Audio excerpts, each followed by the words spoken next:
இந்த நாட்டுக்கு வந்தால் சம்பாதிக்கலாமாங்கிறது தான் எல்லாரோட முதல் கேள்வியாக இருக்கும். நீங்கள் வந்து என்ன ஜாப் பார்த்தாலும் அந்த சம்பளம் வந்து கண்டிப்பாக அவங்க கொடுத்து தான் ஆகணும். வந்து சேலரியை பற்றி சொல்லிட்டேன். இப்போ வந்து இங்கே வந்தால் வேலை கிடைக்குமா? ஐடியா வேலையே கிடைக்காது. பிஏ படிக்கிறேன், நான் வந்து ஹெச்ஆர் படிக்கிறேன், இல்லை வந்து நான் அக்கௌண்ட்ஸ் படிக்கிறேன். இந்த நாட்டை நீங்கள் எப்படி சூஸ் பண்ணீங்க? நீங்கள் வந்து மில்லினியருங்க அப்படின்னாரு. அதில் இந்த நாட்டுக்கு வரலாமா வரக்கூடாதா அதை சொல்லு அப்படிங்கிறது நீங்கள் சொல்கிறது என் காதில் கேட்க.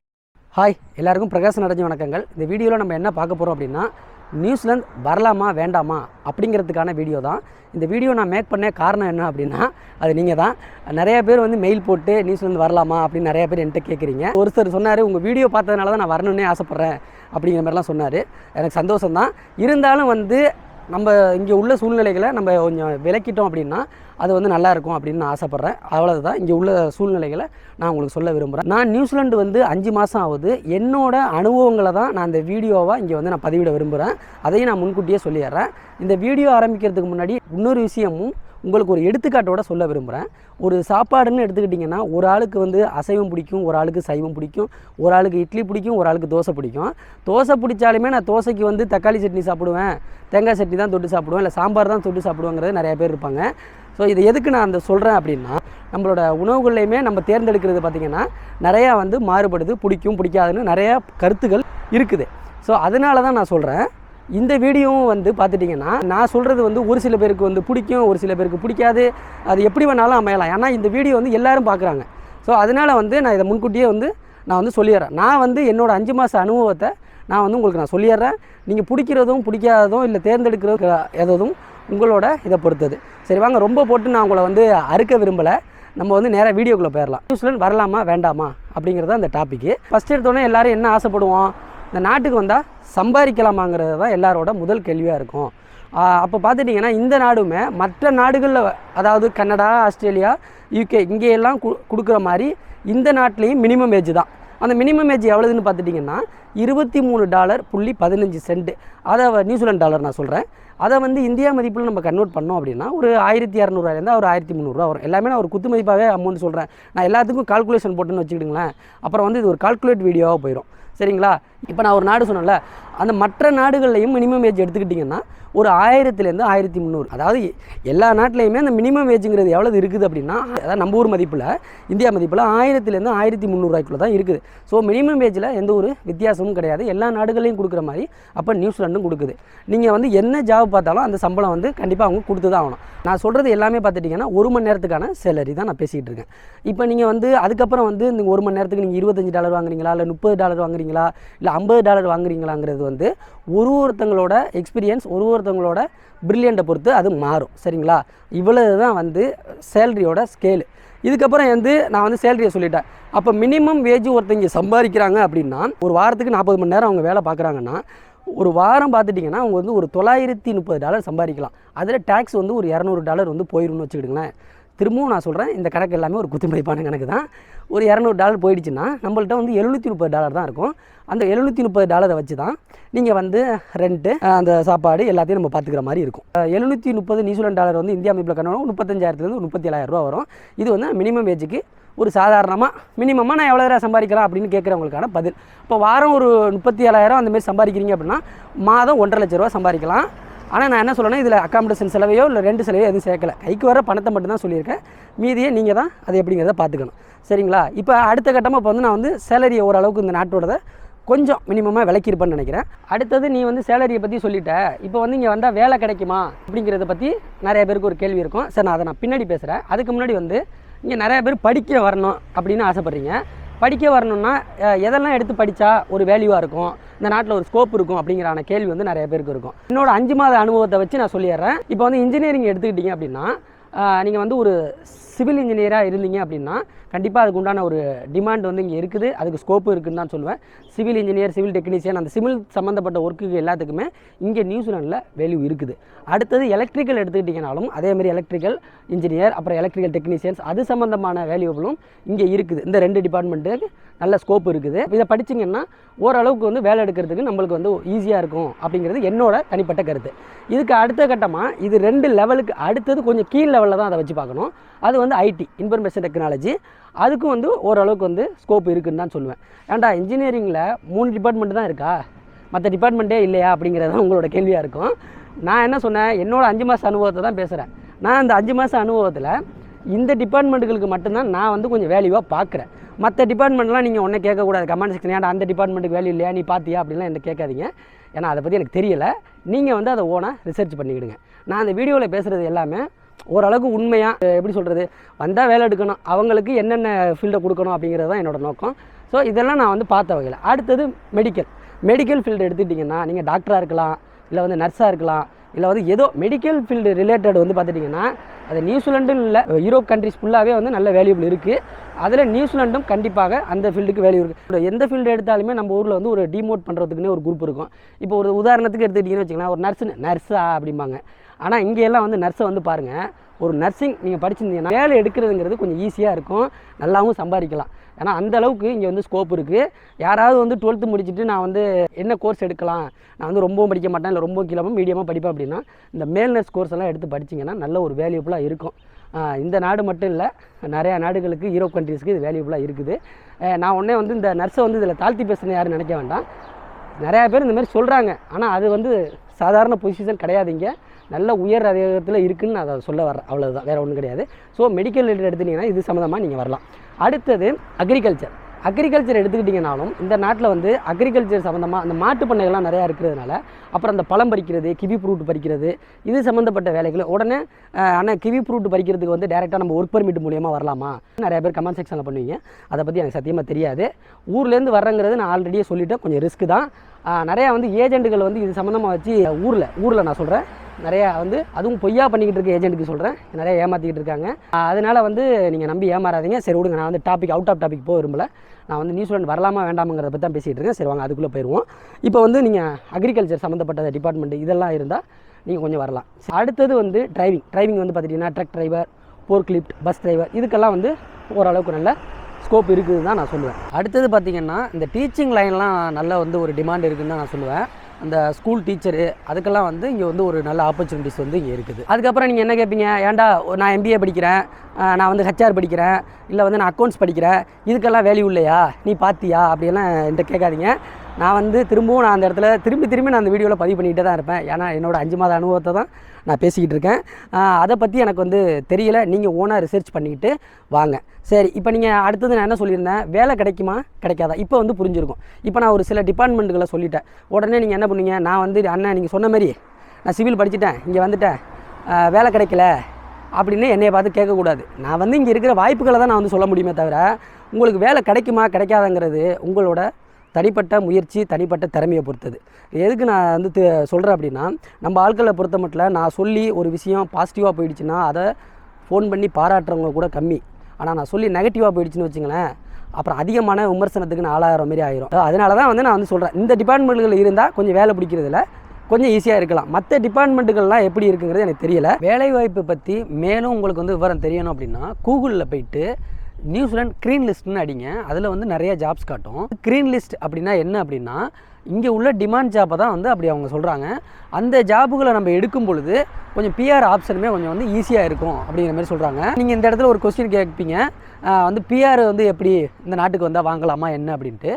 PR வாங்குறதுக்கான வாய்ப்புகள் இருக்குது தான், நான் இல்லைன்னு சொல்ல மாட்டேன். ஆனால் அதை பற்றின முழுமையான விவரங்கள் வந்து எனக்கு இன்னும் சரியாக தெரியலை. ஆனால் அரைகுறையாக நான் அதை பேச விரும்பலை. முழுமையாக தெரிஞ்சதுக்கப்புறமா அதை பற்றி நம்ம வந்து இன்னும் டீட்டெயில்டாக அதை வந்து நான் வீடியோவாக போடுறேன். இதுதான், நீங்கள் வந்து வேலைவாய்ப்பை பற்றி தெரியணும் அப்படின்னா நீங்கள் வந்து கூகுளில் சர்ச் பண்ணி பாருங்கள், க்ரீன் லிஸ்ட் ஜாப்னு அடித்து பாருங்கள். அதில் ஜாப்ஸ் எல்லாம் வந்துச்சுன்னா அதெல்லாம் ஓரளவுக்கு டிமாண்ட் ஜாப் தான். நியூசிலாந்தில் பொறுத்த மட்டும் இப்போ வேலை வாய்ப்பில் கொஞ்சம் வேலை கிடைக்கிறதுல கொஞ்சம் சிரமம் இருக்க தான் செய்யுது. வேக்கன்சி கிரியேட் ஆகுறங்கிறதே ஒரு சிரமம் இருக்குது. இந்த வேலை வாய்ப்பில் பார்த்துட்டிங்கன்னா நீங்கள் வேலை கிடைச்சி உழைக்கிறத விட இந்த நாட்டில் வேலை கிடைக்கிறதுக்கு கொஞ்சம் நம்ம வந்து உழைக்கிற மாதிரி இருக்கும், கொஞ்சம் அதிக எஃபெக்ட் போட்டு நம்ம தேடுற மாதிரியும் இருக்கும். அடுத்தது இந்த நாட்டுக்கு வரணும்னு ஆசைப்படுறவங்களுக்கு என்ன ஒரு அடிப்படை தேவை, என்ன உண்ண உணவு, உடுத்த உடை, இருக்க இடம், இது 3 வந்து ரொம்ப ரொம்ப முக்கியம். சரியா? அப்போ வந்து இருக்க இடம் அப்படின்னு பார்த்துட்டிங்கன்னா, அதாவது அக்காமடேஷன் வந்து பார்த்துட்டிங்கன்னா ஆல்ரெடி ஒரு வீடியோ போட்டுட்டேன். அக்காமடேஷனோட ரெண்ட் எவ்வளவு எல்லாமே அதை பற்றி நீங்கள் போய் பார்த்து தெரிஞ்சுக்கிடுங்க. கொஞ்சம் அக்காமடேஷனுங்கிறது வந்து மற்ற நாடுகளில் கம்பேர் பண்ணும்பொழுது காஸ்ட் ஆஃப் லிவிங் வீட்டு வாடகைகளுமே கொஞ்சம் ஹையாக தான் இருக்குது. ஆக்லாண்டில் பார்த்திங்கன்னா உணவு க்ரோசரியுமே பார்த்துட்டிங்கன்னா வீக்லி இப்போ நான் வாங்குறதுன்னு பார்த்தீங்கன்னா வாரத்துக்கு நியூசிலாந்து டாலர் பார்த்தீங்கன்னா $130 $150 வாங்குறேன். நான் ஒரு மினிமமாக தான் சொல்கிறேன். ஒரு ஃபேமிலியை பொறுத்து அந்த க்ரோசரி செலவுகளை வந்து மாறும். நான் என்னோட தான் இதில் நான் சொன்னேன். சரியா? ஸோ இதையும் பார்த்துக்கிடுங்க. நான் அந்த உணவுக்கே வந்து ஒரு எக்ஸாம்பிள் சொல்ல விரும்புகிறேன். என்ன அப்படின்னா, நான் ஆல்ரெடி துபாயில் ஒர்க் பண்ணியிருக்கேன்.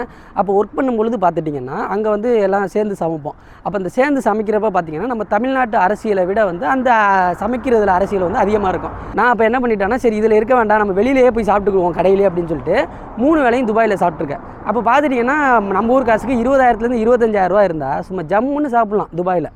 ஆனால் இங்கே எப்படின்னா, நீங்கள் வெளியிலெல்லாம் போய் சாப்பிட்ணுன்னு ஆசைப்பட்டீங்கன்னா ஒரு வேலைக்கு, இதுவும் நான் குறைஞ்சபட்ச மதிப்பாக தான் நான் சொல்கிறேன், ஒரு வேளை நம்ம சாப்பிட்ணும் அப்படின்னாலே ₹1000 செலவு பண்ணணும்.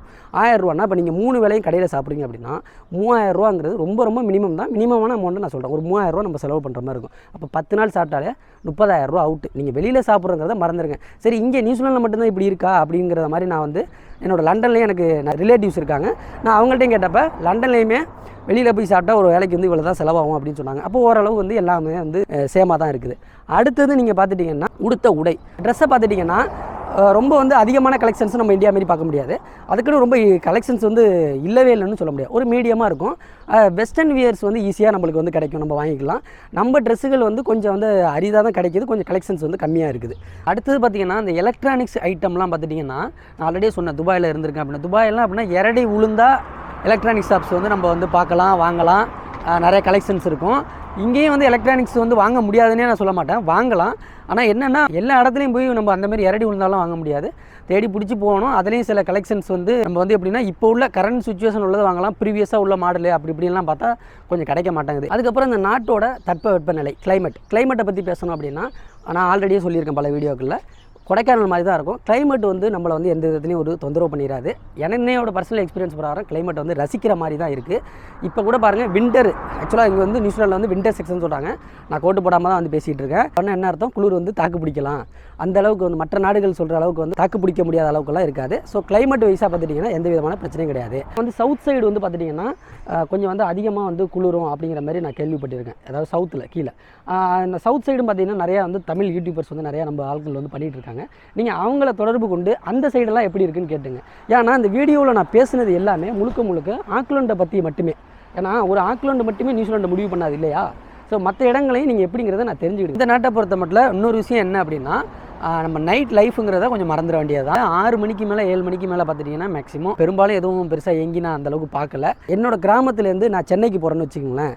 நான் சென்னைக்கு போனேன்னா கூட அவங்க என் ஒய்ஃபே சொன்னது இது, சென்னைக்கு போனால் கூட ஒரு வித்தியாசம் தெரியும். ஆனால் நம்ம நியூசிலாண்டு வந்திருக்கோம், ஆனால் நம்ம ஊரில் இருக்க மாதிரியே தான் இருக்குது. ஏன் அவங்க அந்த வார்த்தையை சொன்னாங்க அப்படின்னா, இங்கே வந்து பார்த்திங்கன்னா நம்ம பெருசாக வந்து ஒரு கூட்ட நெரிசல், அப்புறம் ஒரு இரைச்சல், இதெல்லாம் வந்து நம்ம அதிகமாக வந்து பார்க்க முடியாது.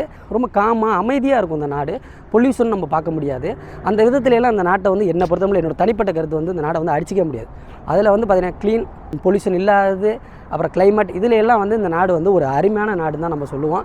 இதில் வந்து எங்கே வந்து நியூசிலாந்து வரலாமா வேண்டாமா அப்படிங்கிறதுல வந்து குளறுபடிகள் வருது அப்படின்னா, நான் ஆல்ரெடி மினிமம் வேஜெல்லாம் சொல்லிட்டேன், எல்லா நாட்டிலையும் உள்ள மாதிரி தான் இருக்குன்னு சொல்லிட்டேன். இதில் அந்த காஸ்ட் ஆஃப் லிவிங் சொன்னேன் பார்த்தீங்களா, அதில் தான் வந்து மாறுபடும். என்ன ஆகுதுன்னா, நம்ம சம்பாதிக்கிறதுக்கும் இங்கே உள்ள காஸ்ட் ஆஃப் லிவிங்குமே வந்து சரியாக போகிற மாதிரி ஒரு ஃபீல் ஆகும். அதை நம்ம எப்படி மேனேஜ் எல்லாமே நம்ம வந்துட்டோம்னு வச்சுங்களேன், எப்படி மேனேஜ் பண்ணலாங்கிறத தான் நம்ம கற்றுக்கணுமே தவிர, ஏன் வந்தங்கிற மாதிரியான ஃபீலுக்கு வந்து யாருக்கும் எந்த நாடுக்கு போனாலும் வந்து ஒரு வாரத்தில் வந்து ஏன் வந்தங்கிற மாதிரி தோணும். அது ஏன்னா அது homesick. Cost of living ஹையாக இருக்கிறத நம்ம எப்படி சமாளிக்கலாம் அப்படின்னா, இங்கே நம்ம ஊர் மாதிரி இப்போ முன்னாடியெல்லாம் அப்படின்னா அப்பா போய் வேலைக்கு போவாங்க, நம்ம வந்து குடும்பமே உட்காந்து நம்ம சாப்பிடுவோம். அப்படியெல்லாம் அந்த ஊரில் வந்து நம்ம ஓட்ட முடியாது. இங்கே வந்து ஒரு ஹஸ்பண்ட் அண்ட் ஒய்ஃபாக இருக்கீங்கன்னா 2 பேருமே சம்பாதிக்கும் பட்சத்தில் அந்த காஸ்ட் ஆஃப் லிவிங்லாம் ஒரு மேட்டராக இங்கே தெரியாது. ஏன் சொல்லணும்னா 2 பேருமே ப்ரொஃபஷனல் ஜாப்பில் இருந்தாங்க அப்படின்னா அது ஒரு மேட்டராக தெரியாது. அட்லீஸ்ட் ஒருத்தங்க அன்ஸ்கில்டு ஜாப்பில் இருந்து ஒருத்தங்க ப்ரொஃபஷனலில் இருந்தால் கூட அது தெரிய வாய்ப்பு இல்லை. ஸோ அதை வந்து நம்ம வந்து அப்படி தான் மேனேஜ் பண்ணி ஆகணும். அப்புறம் நிறையா பேர் வந்து நல்ல எக்ஸ்பீரியன்ஸு, ஆல்ரெடியே நான் வந்து ஒரு நாட்டில் வந்து நல்லா வேலை பார்த்துட்டு இருக்கேன், நல்லா சம்பாரிச்சிக்கிட்டு இருக்கேன், அதெல்லாம் விட்டுட்டு இங்கே வரலாமா அப்படின்லாம் நிறையா பேர் வந்து என்கிட்ட கேள்வி கேட்குறீங்க. அதை வந்து நான் என்ன சொல்ல விரும்புகிறேன் அப்படின்னா, நீங்கள் வந்து ஓனாக ரிசர்ச் பண்ணி ஒரு கோர்ஸ் எடுத்து படிக்கிறீங்க, அந்த கோர்ஸ் எடுத்து படிக்கும் பொழுது அந்த படிப்புக்கு உண்டான வாய்ப்புகள் இருக்குதா, அப்படி நம்ம போனால் வேலை எடுக்க முடியுமா, இதெல்லாம் நீங்கள் வந்து ரிசர்ச் பண்ணிக்கிட்டு அப்புறம் வாங்க அந்த நாட்டுக்கு படிக்க வரணுங்கிறப்ப நம்ம என்ன நினைக்கிறோம் அப்படின்னா, நம்ம படிக்க வர்றப்ப டிபெண்ட்டையும் அழைச்சிட்டு வரலாம் அப்படிங்கிற ஆப்ஷன் இங்கே இருக்குது. ஸோ நம்ம அந்த ஒரு ஆப்ஷனுக்காக மட்டுமே இதை வந்து நம்ம தேர்ந்தெடுக்கக்கூடாது. இது என்னோட தனிப்பட்ட கருத்து தான்.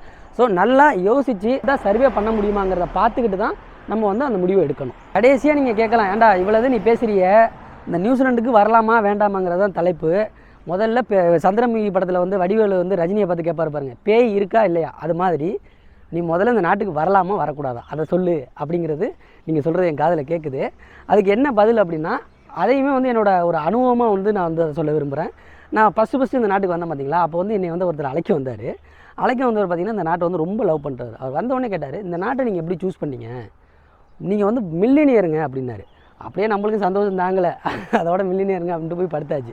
அடுத்த நாள் வந்து பார்த்துட்டிங்கன்னா என் ஒய்ஃபுக்கு வந்து காலேஜ் வந்து என்ரோல்மெண்ட் பண்ணணும். நாங்கள் அங்கே போயிருந்தோம். அப்போ வந்து ஒரு தமிழால் வந்து எங்களை பார்க்குறாரு.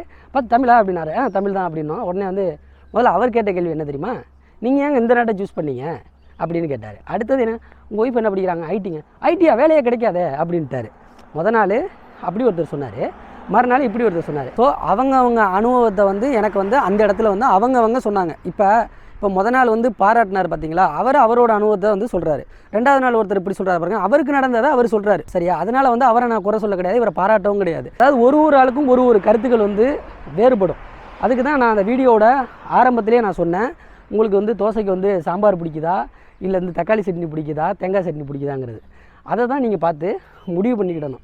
ஏன்னா இந்த நாட்டில் வந்து நம்ம வந்து பிடிக்கும் பிடிக்காது, நீங்கள் வாங்க வரக்கூடாதுன்னு சொல்கிறதுக்கு எந்த விதமான உரிமையும் எனக்கு கிடையாது. ஃபைனலாக நீங்கள் என்ன கேட்டிங்கன்னா, நியூசிலாந்து வரலாமா வேண்டாமா அப்படின்னு என்ன கேட்டிங்கன்னா, என்ன நான் பதில் சொல்கிறது அப்படின்னா, நீங்கள் வந்து ஓனாக ரிசர்ச் பண்ணிவிட்டு, இந்த நாடுன்னு இல்லை, நீங்கள் எந்த நாடு போகிறதா இருந்தாலுமே உங்களோட ஓன் ரிசர்ச் ரொம்ப முக்கியம். அதை நல்லா படிச்சுக்கிட்டு நல்லா தெரிஞ்சுக்கிட்டு வாங்க. இந்த வீடியோவில் நான் பேசுனதை வச்சு ஓரளவுக்கு உங்களுக்கு கிளாரிஃபிகேஷன் கிடச்சிருக்குன்னு நம்பிக்கை எனக்கு இருக்குது. ஸோ அதை வச்சு நீங்கள் நியூசிலாந்து வரலாமா வேண்டாமாங்கிறத நீங்கள் வந்து தேர்ந்தெடுத்துக்கிடுங்க.